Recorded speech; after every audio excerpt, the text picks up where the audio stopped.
So guys, bienvenue à la 6e épisode des Super Dads. Aujourd'hui, on va vous partager en fait notre opinion sur pourquoi est-ce qu'on croit que la société est malade. Parce que de nos jours, selon nous, il y a trop de personnes en surpoids, il y a trop de personnes qui évitent de faire face à la réalité des choses, de leurs problèmes. Puis selon nous, c'est notre devoir de s'assurer de créer des super dads parce qu'en créant un super dad, on crée un super kid, on crée une super mom, on crée une super famille, puis on change la société de demain. Donc, aujourd'hui, Gab, notre société est malade, plus que jamais auparavant. Quels sont les types de maladies qu'on a, selon toi? Ben, autant, je pense, des maladies mentales que physiques.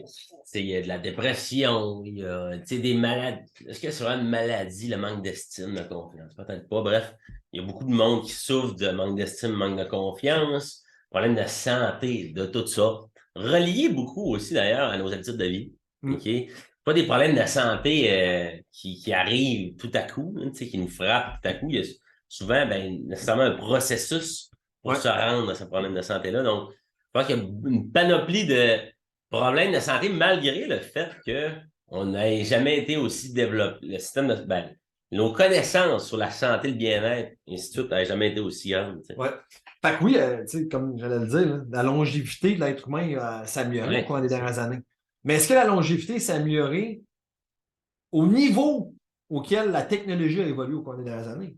Si tu fais la différence en 1900, là, peut-être qu'on a gagné 20 ans, 30 ans de longévité, d'espérance de vie de l'homme ou de la femme moyen, mais c'est juste une amélioration, disons, de 20%. Est-ce que la technologie de la santé, est-ce que les recherches, est-ce que les connaissances, les informations qu'on détient sur la santé, c'est seulement au courant des 100 dernières années amélioré de 20%? Non.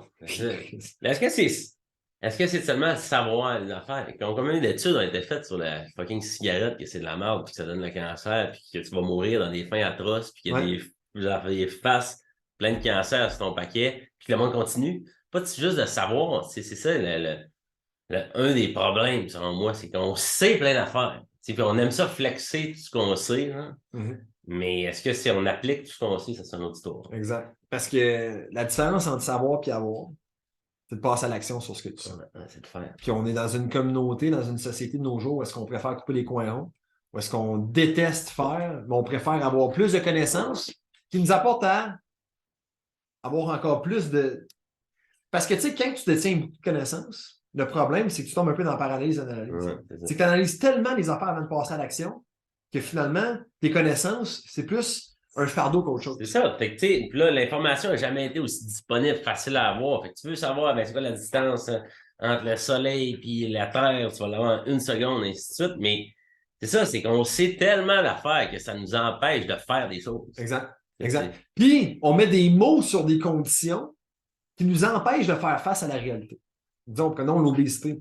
Qu'est-ce que l'obésité te dit? Autre que la définition, c'est une personne qui a un IMC au-dessus de 30, 35, peu importe c'est quoi, c'est que ça t'empêche de réellement savoir qu'une personne en obésité, c'est juste une personne qui s'alimente mal et qui a des mauvaises habitudes de vie. Puis qui n'est pas actif. Qui n'est pas actif, qui ne prend pas soin de lui.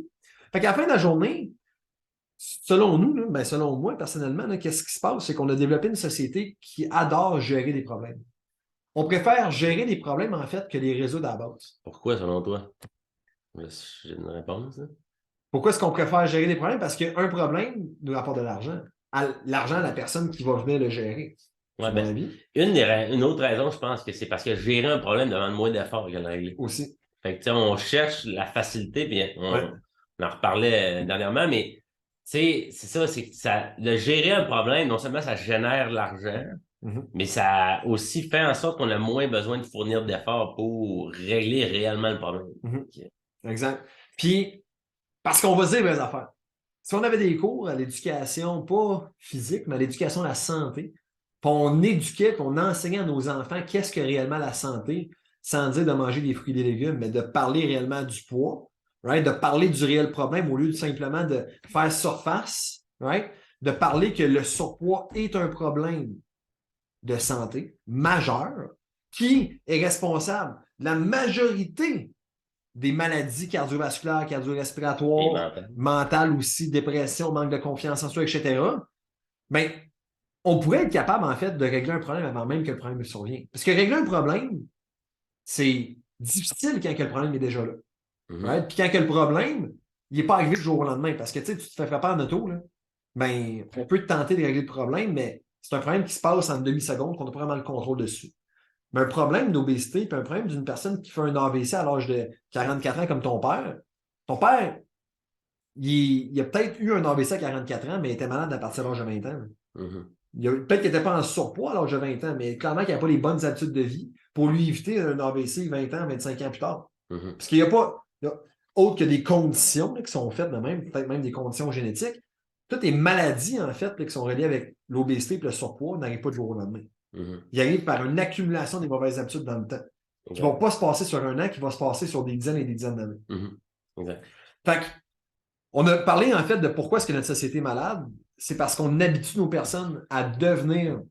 on les éduque pas à régler leurs problèmes à la base parce qu'on ne parle pas du problème. On a peur de dire à un petit gars ou une petite fille de 7 ans qui est en surpoids et qui doit être plus actif puis qui doit prendre soin de sa santé en ayant les meilleures habitudes de vie.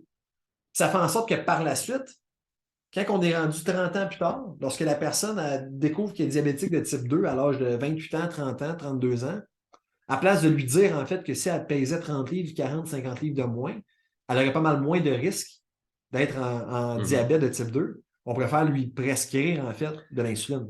Ben, c'est à ce temps une pilule pour tout. Pour les problèmes, les antidépresseurs, je pense qu'il va sûrement avoir des centaines de personnes qui nous écoutent, qui en prennent. Puis, tu sais, est-ce que c'est vraiment la solution à ta dépression de prendre des antidépresseurs? Je connais du monde qui a des clients, puis d'autres personnes que ça fait des 15 ans, 20 ans qu'ils prennent des antidépresseurs. Et si ta dépression est longue en sacrament, peut-être le temps que tu règles le problème, la chose qui te rend déprimé, au lieu d'essayer de patcher avec de quoi qui fait juste en sorte que tu te sens pas comme la merde. Parce que les antidépresseurs, c'est pas un médicament qui a pour but de régler la dépression. Mais un médicament, t'es pas supposé prendre ça sur une longue période de temps. Un antidépresseur,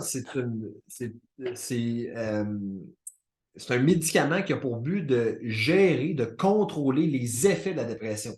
Pas de régler la dépression. Exact, c'est ça. Right? Puis tout médicament, comme l'insuline, okay? Comme la médication pour contrôler ton cholestérol, pour contrôler ta pression artérielle, le mot le dit, contrôler, pas régler. Okay? Tu ne viens pas régler ta dépression avec des antidépresseurs, tu viens contrôler les effets puis les effets négatifs, en fait, de la dépression, mais tant au son temps que tu ne viens pas régler la problématique à la source. La personne en surpoids va toujours être diabétique, l'insuline ne va pas régler son problème. Il va le gérer. Right? Par contre, il y a des compagnies pharmaceutiques qui vont bien évidemment faire du profit là-dessus. Okay? Puis, c'est rien. Puis, j'entends déjà des personnes dire ouais, mais Caleb, c'est pas mon pharmacien, c'est pas mon médecin, en fait, qui est mal intentionné, qui ne veut pas m'aider. Effectivement, man.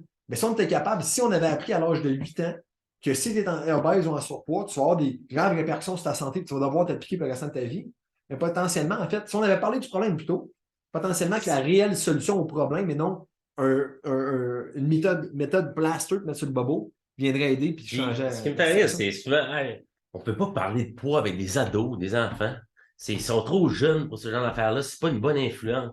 Penses-tu que Kylie Jenner, c'est une bonne influence pour les enfants? Penses-tu que Cardi B qui chante des tunes de bitch, puis de ci, puis de ça, c'est une meilleure influence? À l'âge de 7 ans sur TikTok. Exactement, sur TikTok, toute la marde que vos enfants consomment. Moi, je pense que c'est vraiment une meilleure influence que de leur dire la vérité. Puis au lieu de passer par la fakeness du monde d'aujourd'hui, je ne penserais pas. Là. Fait clairement que la raison pourquoi on est de plus en plus malade, puis je pense que c'est Einstein qui avait partagé ça, c'est que 50% de la solution, c'est le problème. Ça veut dire que si tu ne sais pas réellement c'est quoi le problème, tu ne vas jamais être capable de trouver la solution. L'obésité n'est pas le problème. Le fait de se sentir déprimé n'est pas le problème. Qu'est-ce qui t'a causé à devenir dépressif? Qu'est-ce qui t'a causé à devenir en surpoids? C'est le problème qu'on n'en parle pas. Mais c'est parce qu'on n'est pas capable d'admettre nos problèmes. On n'est pas capable de honner nos problèmes. On n'est pas capable de se responsabiliser par rapport à ce qui nous appartient réellement. Fait que c'est sûr que c'est difficile de régler quelque chose qu'on fuit. Quelque chose qu'on essaie de se cacher puis de se voiler la face puis de regarder ailleurs, tandis qu'on sait très bien que c'est là qu'on va regarder. On est en train d'essayer d'éteindre un feu en pitchant de l'eau sa fumée. Exact. Sans jamais vraiment regarder c'est quoi la source du problème. Si vous êtes d'accord avec nous autres, laissez-nous votre impression dans les commentaires plus bas. Partagez-nous, en fait, comment est-ce que vous croyez qu'on est capable de résoudre ça? Est-ce que vous êtes d'accord avec nous que si on commence à en parler un peu plus, on commence à parler plus du problème, OK? Sans, j'ai déjà entendu quelqu'un dire, bon, ben, plus qu'on remue de la marde, plus ça sent marde. Oui, je suis d'accord, mais plus qu'on est capable de réaliser qu'il y a un tas de marde, puis qu'on peut être capable de le jeter, right? De passer à la prochaine situation, Vous êtes d'accord avec nous autres, bien évidemment, laissez-nous un commentaire, laissez-nous votre impression là-dessus et partagez cet épisode, en fait, du podcast des Superman. En même temps, partagez dans les commentaires plus bas sur quoi est-ce que vous croyez qu'on devrait discuter lors des prochains épisodes du podcast. Là-dessus, on se reparle la prochaine fois. Ciao.